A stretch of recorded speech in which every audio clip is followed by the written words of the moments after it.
Open your hands. All. Both. Both hands.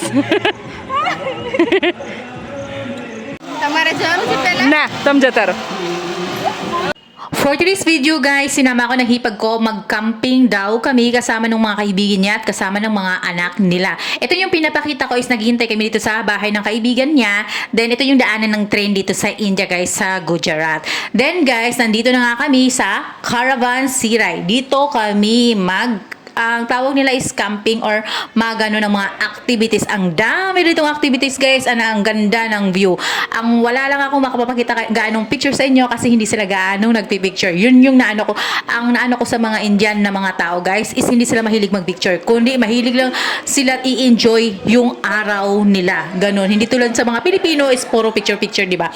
Yun guys, nandito na nga kami. Ayan yung swimming pool. At then kasi nga late na kami dumating. 11 na. Kaya hindi na kami sumama doon sa yung mag-exercise ka muna bago mo gagawin ang lahat ng mga activities. Hindi na kami nakasama doon sa mga ibang tao kasi nga itong area na to is pang team building. Kaya ito Sabado na araw, maraming tao, hindi lang kami. Ayan, at saka yung grupo na may mga 10 tao, 5 bata at saka 5 mga matatanda. Hindi na matatanda kami mga adult yan.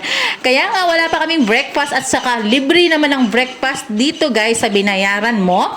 Kaya kumain muna kami. Ang kinain lang namin dito, dalawa lang pagpipilian mo, yung parang biscuit at saka Maggi. Ayan, at saka hindi ko alam kung anong tawag dyan sa puti na yan, at saka yung chai or milk tea sa atin. Ngayon guys, hindi ko alam kung magkano yung binayaran dito or magkano yung entrance dito.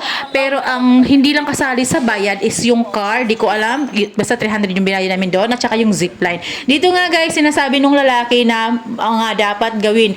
At saka mga bawal. Bawal mong tanggalin yung mga dahon or mga prutas. Umaga bawal mamitas. Ganon. Ayan, nilagay na namin yung mga gamit namin doon kasi nga magi-start na kami.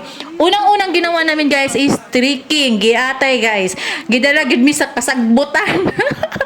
Gidala mi sa kasagbutan pero okay lang kasi hindi naman siya mainit kasi nga 'di ba maraming puno. Ayan yung trekking. Siguro naglakad kami dito ng mga 20 minutes guys. 20 minutes lang naman. Pero okay lang naman sa akin kasi sanay ako sa hiking sa Hong Kong, 'di ba? Ang problema dito is maputik.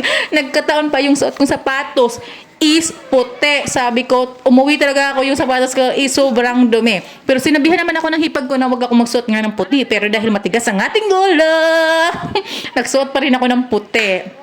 Diba? Siyempre, titignan mo naman kung ano yung babagay sa suot mo. Siyempre, ganon. Ayan na nga ako, guys. Hagay na. Nakalimutan ko yung sombrero ko dyan dalhin. Nasa bag ko lang. Ayan na nga yung next namin na gagawin. Hindi pa pala yan yung next namin. Ang next pala namin gagawin is itong tinatawag na, ano yung lubid climbing. Ano bang lubid?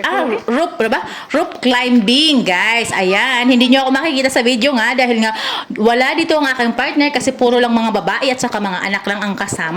Walang mga asawang kasama. Ito na nga yung next namin dyan, yung tinatawag nila na rope climbing. Yan guys. Hindi naman ako natakot guys. Parang easy lang, char. Easy lang talaga guys. Yung iba talaga nanginginig. Sumisigaw yung mga, sumisigaw sila kasi nga natatakot sila. Yan, nakita nyo yun guys. Ganon yung gagawin namin. Gustong gusto ko talaga guys. Alam nyo ba, hindi ko to naranasan sa Pilipinas at saka sa Hong Kong. Dito lang sa India ko naranasan guys. Kaya salamat ako sa hipag ko kasi mahilig din pala siya sa mga adventure kaya sinama niya ako.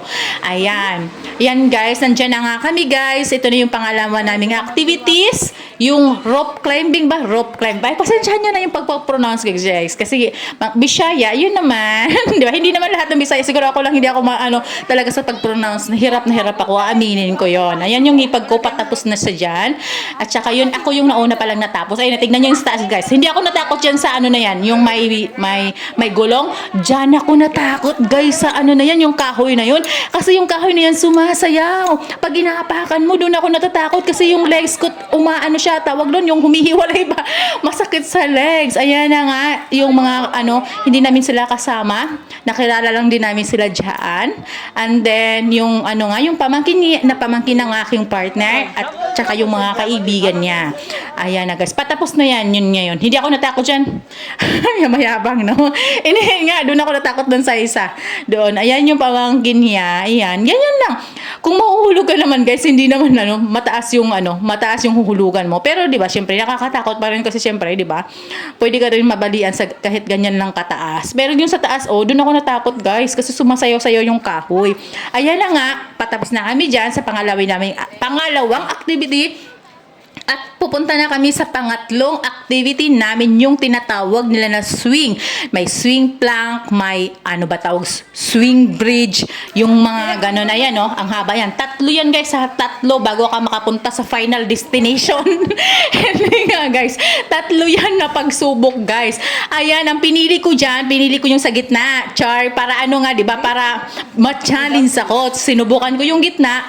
As in, guys, nakakatakot pala yung sa gitna. Tingnan nyo kasi nga yung kahoy na yan is pwede pag nagmali ka ng step, ng apak, bumabaliktad siya. Kaya kailangan mong alam mo talaga nanginig yung tuhod ko dyan kasi bumabaliktad yung kahoy pag inaapakan.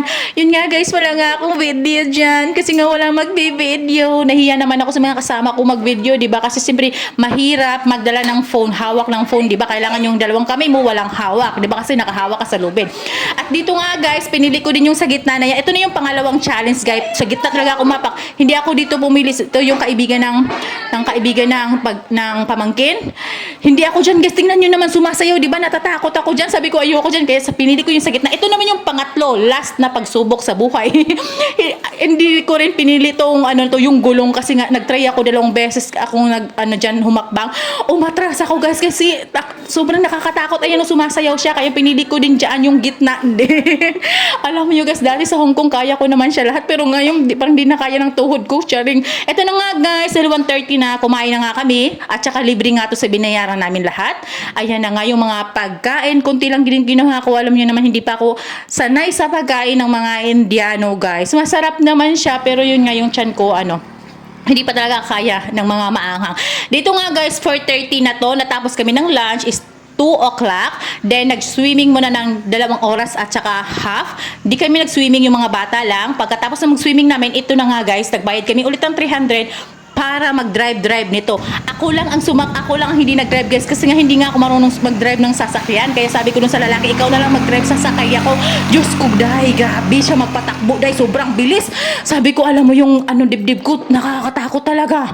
As in talaga, guys. Sabi ko, sana hindi na lang ako nagbayad ng 300. Ito na nga, guys, ang last namin na activities is yung zip line. Ito na nga yung pagmangkin ng aking partner. Ayan na nga, zip line, guys. Nakulangan kami sa zip line, guys. Hindi kami nakontento.